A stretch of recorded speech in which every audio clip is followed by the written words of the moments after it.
Hi hello నమస్తే welcome to plus TV నేను Alankrita. So మనం రీసెంట్గా చూసుకున్నట్లయితే ఆటో సేవ అంటూ మన చంద్రబాబు నాయుడు గారు 15,000 వాళ్ళకి ఇవ్వడం జరిగింది. గతంలో చూసుకున్నట్లయితే జగన్ గారు 10,000 ఇవ్వడం అయితే జరిగింది. జనరల్గా అంటే ఇప్పుడు ఫ్రీ బస్ పెట్టారు కాబట్టి ఇట్లాంటి కాన్సెప్ట్ ఏమైనా వచ్చిందా సార్? లేదంటే అసలు ఇట్లాంటి పథకాలు పెట్టడం వల్ల జనాలకి ఏమైనా యూజ్ ఉందంటారా? వీళ్ళు ఓట్లు తీసుకోవడానికి మాత్రమే యూజ్ అయ్యేటట్టు ఉన్నాయా సార్ పథకాలు? కాదు అంటే ఒకటి ఉంది. జగన్మోహన్ రెడ్డి గారు కూడా 10,000 రూపాయలు వేశారు ఇంతకుముందు. అవును సార్. ఆటో వాళ్ళకి 10,000 వేశారు. ఇప్పుడు చంద్రబాబు నాయుడు గారు 15,000. ప్రీ బస్ ఉందని చెప్పేసి వాళ్ళకి ఆ నష్టం వస్తుంది అనేది వాస్తవం. ఆ ప్రీ బస్ వస్తుందంటే ఆటోమేటిక్ నష్టం వస్తుంది. ఆ నష్టానికి 15,000 ఏం పూడ్చుకోవద్దు. కాకపోతే ఉడతా పడతా సాయం చేయడానికి గతంలో ఆయన జగన్మోహన్ రెడ్డి గారు 10,000 వేస్తే ఆయన 5,000 వేసి 15,000 వేశారు. ఓకే, ఆ కుటుంబానికి ఆ 15,000 రూపాయలు ఒక ఆదాయం వస్తుందని అనుకోవచ్చు. కానీ నేనేమంటానంటే చంద్రబాబు నాయుడు గారిని కానీ, పవన్ కళ్యాణ్ గారిని కానీ, లోకేష్ గారిని కానీ రిక్వెస్ట్ చేస్తుంది ఏంటంటే, మీరు అందరినీ చూస్తున్నారు, అన్ని కష్టాలు చూస్తున్నారు, అన్ని బాధలు చూస్తున్నారు, లేనివాడి కడుపు చూస్తున్నారు, లేనివాడి పేదవాడి ఆలోచన చూస్తున్నారు, అన్నీ చూస్తున్నారు. మిడిల్ క్లాస్ని ఎందుకు మీరు చూడట్లేదు? మిడిల్ క్లాస్ కూడా మీకు ఎక్కడెక్కడి నుంచో లైన్ కట్టి ఓటేశారు కదా. చాలని జీతంతో ఆకలితో అలమటించిపోతున్న ఆ జీతాలు పెరగని పరిస్థితుల్లో ఆ మిడిల్ క్లాస్ ఫ్యామిలీస్ని మీరు ఎందుకు చూడట్లేదు చంద్రబాబు నాయుడు గారు? వాళ్ళని ఎందుకు మీరు ఆలోచించట్లేదు? మీకు ఆల్రెడీ లో క్లాస్ పీపుల్కి అయితే మీరు సిలిండర్ ఫ్రీ ఇస్తున్నారు, మీరు 10,000 రూపాయలు వేస్తున్నారు, వాళ్ళకి పెన్షన్స్ ఇస్తున్నారు, వాళ్ళకి సబ్సిడీస్ ఇస్తున్నారు, వాళ్ళకి అన్నీ ఇస్తున్నారు. మరి మిడిల్ క్లాస్ ఇది 15,000 జీతం నుంచి 50,000 జీతం కాక మిడిల్ క్లాస్ ఫ్యామిలీస్ కదా, వాళ్ళ పరిస్థితి ఏంటి? వాళ్ళకు వచ్చి ఇన్కమ్ ట్యాక్స్ వచ్చి పిఎఫ్ కట్ అవుతే, ఇన్కమ్ ట్యాక్స్ కట్ అవుతే మీకు ఏం వర్తించవు. మరి వాళ్ళకి ఆల్రెడీ 1,300 సిలిండర్ అయితే వాళ్ళకు మీరు 3 సిలిండర్లు ఫ్రీగా ఇస్తున్నారు, వీళ్ళకి ఏది వర్తించదు. మరి వీళ్ళ పరిస్థితి ఏంటి? వీళ్ళ జీతాలు పెరగవు, వీళ్ళకి జీతాలు పెరగవు. మీరు రేట్లు పెరుగుతున్నాయి కానీ వాళ్ళ జీతాలు పెరగట్లేదు. ఒకప్పుడు మీరు 700 రూపాయలు సిలిండర్ ఉండేటప్పుడు 30,000 జీతగాడికి, ఇప్పుడు అదే 30,000 జీతం ఉంది కానీ సిలిండర్ మాత్రం 1,300 అయింది. అంటే ఇలా ఉదాహరణకు మనం చెప్పుకుంటూ వెళ్ళిపోతే ఎంత ఉంది? ఒక్కసారి పెద్ద మనసుతో నేను మళ్ళీ మీకు ఆ రోజు రాసేటప్పుడు కూడా election before middle class families ఎంత కష్టపడుతున్నారు, ఎంత ఇబ్బంది పడుతున్నారు, మా టోటల్గా మీరు లో క్లాస్ ఫ్యామిలీ చెయ్యండి, మీకు కాదని చెప్పట్లే, వాళ్ళకి చేస్తూ మిడిల్ క్లాస్ ఫ్యామిలీస్కి కూడా మనం ఏదో ఒకటి చెయ్యాలి. అంటే మిమ్మల్ని చెయ్యాలంటే వాళ్ళు ఏది ఫ్రీ ఇమ్మని అడగట్లే, మీరు రేటు తగ్గించండి, సబ్సిడీ ఇవ్వండి, లేదా జీతాలు పెంచండి. మీరు అవన్నీ కూడా మీరు ఏ విధంగా చెయ్యాలి, వాళ్ళని కూడా ఏ విధంగా కాపాడాలి. Is the A class and high society, and B class and middle society, and C class అనేది లో క్లాస్ సొసైటీ. లో క్లాస్ సొసైటీకి అన్నీ అందుతున్నాయి, మరి బీ క్లాస్ సొసైటీకి ఎందుకు అందట్లేదు? బీ క్లాస్ సొసైటీని మనం ఏం చేద్దాం అనుకుంటున్నాం? మీకు ఓట్లు వేయడానికి రాత్రి 11 దాకా ఊళ్ళ నుంచి పక్క ఊళ్ళ నుంచి ట్రైన్ల నుంచి బస్సుల నుంచి వచ్చి మీకు ఓటు వేసి గెలిపించారు కదా చంద్రబాబు నాయుడు గారు. వాళ్ళ మీద మనకు ప్రేమ లేదా? ఏ విధంగా మన ప్రేమ వాళ్ళ రుణం తీర్చుకుంటాం? ఏ విధంగా వాళ్ళని కాపాడుకుంటాం? ఏ విధంగా వాళ్ళకి మనం స్కూల్ చదివించుకుంటాం? ఏ విధంగా వాళ్ళకి మనం సబ్సిడీ ఇచ్చుకుంటాం? ఇవన్నీ కూడా ఒక్కసారి ఆలోచించండి. బాధపడేది కష్టపడేది మిడిల్ క్లాసే తప్ప. ఎందుకంటే మీరు లో క్లాస్కి అన్నీ ఇస్తున్నారు, పెన్షన్ ఇస్తున్నారు, మీరు అమ్మఒడి తల్లివందనం ఇస్తున్నారు, మీరు ఆల్రెడీ ఆటో డ్రైవర్లకు 15,000 రూపాయలు ఇస్తున్నారు, మంచివన్నీ మొత్తం టోటల్గా ఏది కావాలంటే వాళ్ళకి అన్నీ ఇస్తున్నారు. కానీ మిడిల్ క్లాస్ ఫ్యామిలీస్కి ఏమి ఇస్తున్నాం అనేది ఒక్కసారి మనం పునరాలోచించుకొని, వాళ్ళ జీతాలు 10 సంవత్సరాల క్రితం ఎంత, ఇప్పుడు జీతం ఎంత, ఆ రోజు మన రేట్లు ఎంత, ఈరోజు రేట్ ఎంత, ఆ రోజు బియ్యం రేట్ ఎంత, ఈరోజు నూనె రేట్ ఎంత, అవన్నీ కూడా ఒక్కసారి బేర్ చేసుకొని, వాళ్ళు ఏ రోజు చెప్పుకోలేరు, బయటికి ఆకలితో అలమటించి పుగుతున్నా బయటికి చెప్పలేని పరిస్థితుల్లో, వాళ్ళకి ఆత్మాభిమానం అడ్డొచ్చి ఏమీ చెప్పలేని పరిస్థితుల్లో ఉన్నారు. కనుక దయచేసి ఆ బాధని, ఆ కష్టాన్ని తండ్రిగా మీరే ఆ బాధను అర్థం చేసుకొని, ఒక తండ్రిగా మీరే ఆంధ్రప్రదేశ్ రాష్ట్రంలో మిడిల్ క్లాస్ ఫ్యామిలీస్ని మీరు కాపాడవలసిన బాధ్యత మీ మీద ఉంది. కాబట్టి దాన్ని నిలబెట్టాలని, మీరు చేయగలుగుతారని, అది మీకు ఆలోచనలో ఉందని నేను భావిస్తూ పవన్ కళ్యాణ్ గారిని, లోకేష్ గారిని, అలాగే చంద్రబాబు నాయుడు గారిని నేను రిక్వెస్ట్ చేస్తున్నా.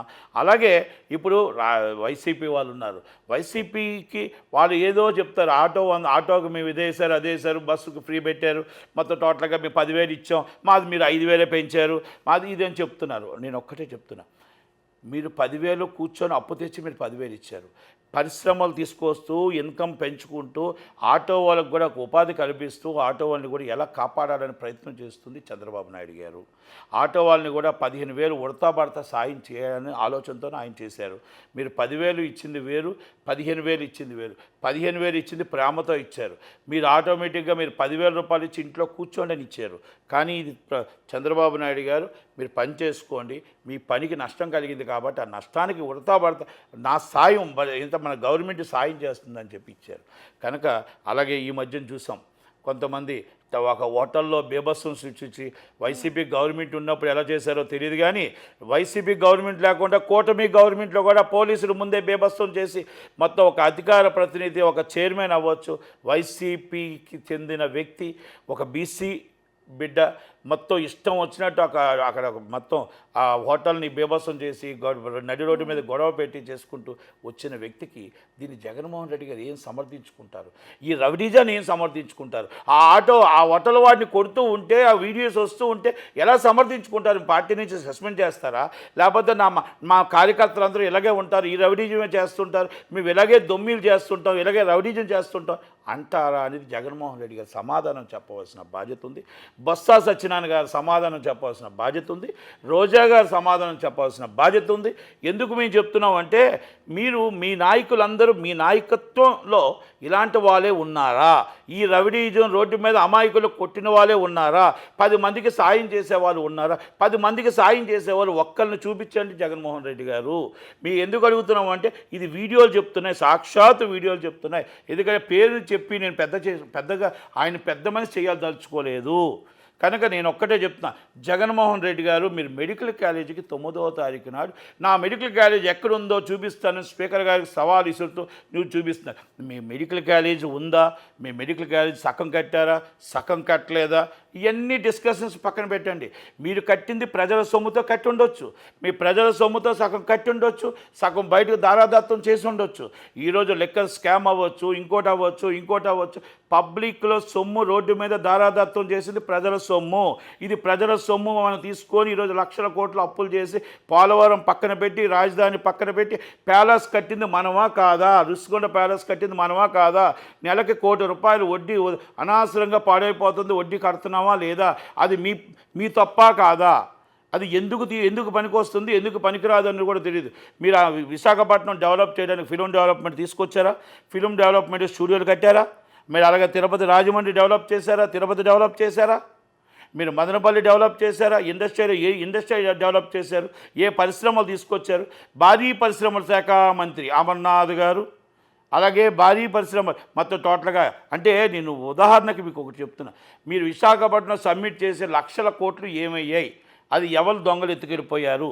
ఆ దొంగలు ఎవరు అనేది కూడా తెలియాలి కదా. మీరు లక్షల కోట్లు అని చెప్పుకుంటూ వచ్చారు కదా. ఆ లక్షల కోట్లు అంటే డబ్బా, లేకపోతే మామూలు మనం వేసుకునే కోట్ల? ఆ కోట్లు కూడా దేంట్లో పెట్టాం? ఆ కోట్లు అనేది ఏ కంటైనర్లో పెట్టాం? ఎక్కడుంది? లక్షల కోట్లు అయితే ఏ కంటైనర్లు ఉంది? మామూలు వేసుకునే కోట్లు అయితే ఏ కంటైనర్లు ఉంది? ప్రజల సొమ్ము ఎంత దారాదత్తం చేశారు? అది ఖర్చు ఎంత అయింది అని ఒక్కసారి ఇవన్నిటి మీద మాట్లాడింది.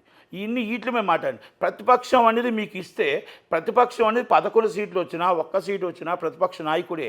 ప్రజల కోసం మిమ్మల్ని గెలిపిస్తే 40% మిమ్మల్ని గెలిపిస్తే మీరు అసెంబ్లీకి రాకుండా, అసెంబ్లీలో మాట్లాడకుండా, అసెంబ్లీలో మీరు ప్రజల కోసం మీ గొంతు ఎత్తకుండా మీరు రాజకీయంగా ఇంట్లో కూర్చొని మాట్లాడడం అనేది సబువేనా? ఇది కరెక్టేనా? మీరు మాట్లాడే మాట ప్రతి మాట 100% టీడీపీ వాళ్ళు కానీ కూటమి వాళ్ళు మరి సమాధానం చెప్తున్నారు.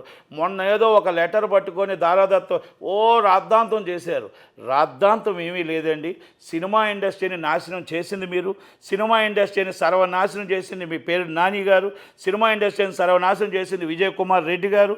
ఈ హీరోలందరూ రావాలి, హీరోలు మా వాళ్ళతో నించుండాలి, కూర్చోవాలి అని చెప్పింది విజయ్ కుమార్ రెడ్డి గారు. అలాగే ఈ ప్రతి విషయాన్ని కూడా పేరిని నాని గారు ప్రతి ఒక్కరు పెద్దవాళ్ళే రావాలి, కనబడిన ఫిగర్లు రావాలి, మంచి ఫిగర్స్ రావాలి, మంచి వాళ్ళు రావాలి, నిలబడాలి, మా సారు ముందు నించోవాలి అన్న స్టేజ్లో పేరిని నాని గారు ఉన్నారు అనేది వాస్తవం. ఎందుకంటే మీ ఊరిక మాట్లాడటం ఎందుకని ఊరుకున్నాం. కానీ దయచేసి చిరంజీవి గారు అది చెప్పాం కదా, మంచి తీసుకున్నారు, మీ దగ్గర జీవో వచ్చింది, ఇచ్చారు, మంచి తీసుకున్నారు. అందుకనే శత్రువును కూడా మిత్రుడిగా భావించే చిరంజీవి గారు ఆ లెటర్ పట్టుకొని మీరేదో రాద్ధాంతం చేద్దాం అనుకున్నారు తప్ప ప్రజలకు మంచి చేద్దామని ఆలోచన కానీ, ప్రజల కోసం మీరు ఉందామని ఆలోచన కానీ, ఈ ఉన్న 11 సీట్లు పోగొట్టే పరిస్థితుల్లో ఉన్నారు తప్ప మీరు గెలిచే పరిస్థితులు లేరని, అయ్యాని ఇప్పటికైనా ప్రతిపక్షంలో ప్రజల కోసం మాట్లాడి నిలబడి మాట్లాడితే బాగుంటుందని ఉద్దేశం. మీరు అనకాపల్లి వెళ్తున్నారు, దయచేసి అనకాపల్లి రోడ్లు చూడండి. మీరేసిన రోడ్లే అనకాపల్లి మీరున్నప్పుడే వడ్డాది ఆల్రెడీ బ్రిడ్జి పడిపోయింది, మొత్తం షుగర్ ఫ్యాక్టరీ దగ్గర గోతులు అయిపోయాయి. మీ ఇన్ఛార్జ్ ఆల్రెడీ ఇంతకుముందు మినిస్టర్లో ఉన్న వాళ్ళందరినీ చూడండి. మరి వాళ్ళందరిది మీరు అడగకుండా మీరు అనకాపల్లి జిల్లా వెళ్తున్నారు కాబట్టి మరి దాని మీద కూడా మాట్లాడండి. అవన్నీ మాట్లాడితే ప్రజల సమస్యలు అయ్యి ప్రజల కోసం మాట్లాడితే అధికార పక్షం చేస్తుంది. ఒకప్పుడు మీరు చేసిన గోతులే, ఒకప్పుడు మీ హయాంలో పడిపోయిన వడ్డాది బ్రిడ్జియే, అందుకే పాడేరు టూరిజం ఆగిపోయింది. అలాంటివన్నీ మాట్లాడండి సార్. వెళ్తున్నారు మెడికల్ కాలేజ్ కోసం 9వ తారీఖు నాడు, దయచేసి అనకాపల్లి జిల్లాలో పర్యటించి ఆ అన్ని కష్టాలను మీరు ప్రజల దగ్గర తీసుకొని అధికార పక్షానికి చెప్పండి. 100% ఇమ్మీడియట్లీ చేయడానికి ప్రయత్నం చేస్తారు. Thank you very much. Thank you.